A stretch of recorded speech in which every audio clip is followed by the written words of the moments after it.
यार मैंने घर वालों से बात तो की है। तो क्या इस हवाले से कोई मस्बत पेशरफ्त सामने आई है या सूरत हाल बदस्तूर तशवीशनाक है? नहीं, वो नहीं मान रहे। ये तो इंतहाई अफसोसनाक और गैर मुतवक्के सूरत हाल है।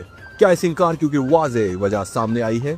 भाई बात सिंपल है, उनको लगता है कि तुम लाइफ में ना बिल्कुल सीरियस नहीं हो। मैं उनके इस नजरिए को पूरी तरह से मुस्तरद करता हूँ। मुझे लगता है कि मेरे तमाम इक़दामात एक मुस्तहकम मुस्तकबिल की तश्कील के लिए है।